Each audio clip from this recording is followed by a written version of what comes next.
क्या माहौल लग रहा है कुरुक्षेत्र से? आप खुद कैंडिडेट हैं। सारी बातें आपको बताई महाराज जी ने। जहाँ तक कुरुक्षेत्र का सवाल है, वहाँ तो चौधरी देवीलाल कहते थे दो वर्ग है इस देश में, एक लुटेरा वर्ग है, एक कमेरा वर्ग। देश के प्रधानमंत्री ने 2014 के चुनाव में कुरुक्षेत्र की रैली में सभी में बात स्वीकार करी और कहा कि जिंदल परिवार से ज़्यादा बड़ा लुटेरा इस देश में कोई नहीं है, जो इस देश का 40,000 करोड़ का कोयला खा गया। उन्होंने ये भी कहा था कि अगर हमारी केंद्र में सरकार बनी, हम इसकी जांच कराएंगे और ऐसे लुटेरे लोगों को जेल की सलाखों के पीछे भेजेंगे। उन्होंने अपने भाषण में ये बात कही कि मैंने तिजोरियों के अंदर धन देखा है, पैसा देखा है, तिजोरियों में सोना और चांदी देखा है, जेवर देखे हैं, लेकिन ये पहला व्यक्ति है जिसकी तिजोरी में कोयला है 40,000 करोड़ का।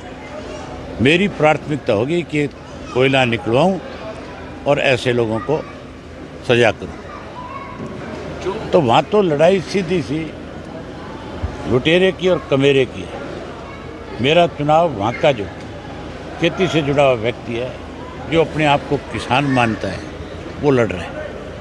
दो आड़ती एक किसान का भी नारा लग रहा है। दो आड़ती की बात ही नहीं है। आड़ती तो किसान के साथ चोली दामन का है ही नहीं।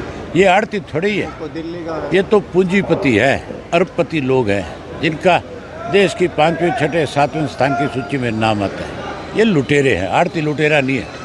आड़ती तो मददगार है हमारा। कल भी आपके निवास पर एक अहम बैठक का आयोजन किया जा रहा है, जिसमें पूरे पदाधिकारियों को निमंत्रण दिया है। कहाँ पे? आपके निवास पर? नहीं, वो कार्यकर्ताओं की बैठक है। हमने जैसे आज इसके बाद अब रानिया है, कल रानिया के बाद उस डबाड़ी की है, डबाड़ी के बाद फिर काणावाली की बैठक है और फिर सरसा विधानसभा क्षेत्र के कार्यकर्ताओं की बैठक है। कितनी बैठकें प्रदेश में ले चुके सर आप?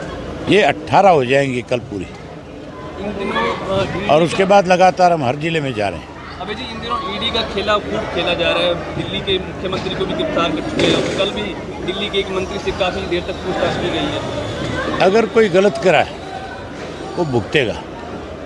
अरविंद केजरीवाल को ईडी का पहला समन गया, क्यों नहीं पेश हुआ? पेश होना चाहिए था कि नहीं होना चाहिए था? जब चौधरी ओम प्रकाश चौटाला को 10 साल की कैद हुई थी, ये लोग लड्डू बांट रहे थे। अब इनको पता लगा है कि सत्ता में रह करके, सत्ता का सुख भोग करके, लूट करके जा नहीं सकते, नहीं रहना पड़ेगा। सिरसा से बीजेपी ने डॉक्टर अशोक तंवर को उतारा है, कैसे देखते हैं आप? आप कैसे देखते हो? आप बता दो मुझे। ठीक देख रहे हैं, हैं? ठीक देख रहे हैं। ठीक कैसे, ये तो बताओ ना। वो गांव में लोग बता रहे हैं। हैं? गांव में लोग बता रहे हैं। गांव में तो गांव में लोग बता रहे हैं। गांव में तो लोग ये कहते हैं भी कोई जीतो, अशोक तंवर नहीं जीतेगा। हिसार संसदीय सीट पे क्या मामला है आपका सर? मैंने अभी बताया नहीं था, 40,000 लेकर के आएगा। पहले भी 40 ही लिए थे। कब तक उम्मीदवारों को घोषणा मिलेगी? जल्दी, आपको महाजरा जी ने बताया है कि हम जल्दी ही इस पे विचार विमर्श करेंगे। चौधरी देवीलाल जी की 6 तारीख को जयंती है, उस दिन सारे साथी आएंगे, उस दिन बैठ करके बात करेंगे। 400 पार का नारा दे रखा है। ये 200 पार नहीं कर पाएंगे। हरियाणा की बात की जाए तो क्या माहौल दिख रहा है आपको? हरियाणा प्रदेश में घूम घूम कर ये पता लगता है कि इंडियन नेशनल लोकदल पार्टी की हवा है और 10 की 10 लोकसभा सीटें हम जीतेंगे।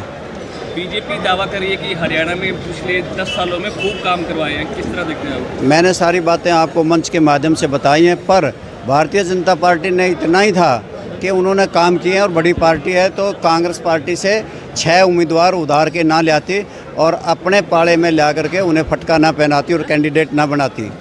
बाकी टिकटें कब तक अनाउंस करेंगे? उस पर विचार विमर्श हो रहा है, अभी इलेक्शन में देरी है और जल्दी सबसे पहले ही कर देंगे और बाकी की तो हमारी कमेटी उसके ऊपर विचार विमर्श कर रही है। हर लोकसभा क्षेत्र का दौरा कर रहे हैं?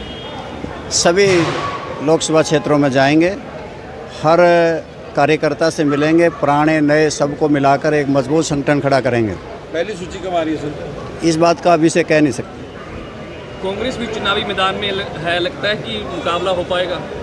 सभी राजनीतिक दलों को यह अधिकार है, वो अपने अपने उम्मीदवार खड़े करें, चुनाव लड़ें और ये तो लोगों के हाथ की बात है।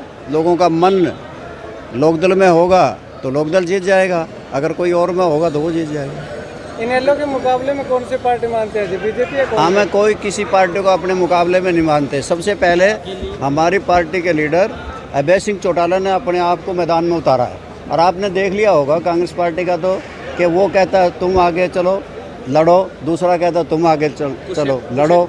भूपेंद्र सिंह हुड्डा कहते मैं नहीं लड़ूंगा, और दूसरे कहते हम नहीं लड़ेंगे। कुरुक्षेत्र के रण में बड़ी लड़ाई मानी जा रही है। क्या कुरुक्षेत्र के रण में लुटेरे और कमेरे की लड़ाई है। एक तरफ लुटेरे हैं, एक तरफ कमेरे का प्रतीक अभय सिंह चौटाला है। निश्चित तौर से इंडियन नेशनल लोकदल का उम्मीदवार अभय सिंह चौटाला जीतेगा और परचम फहराएगा।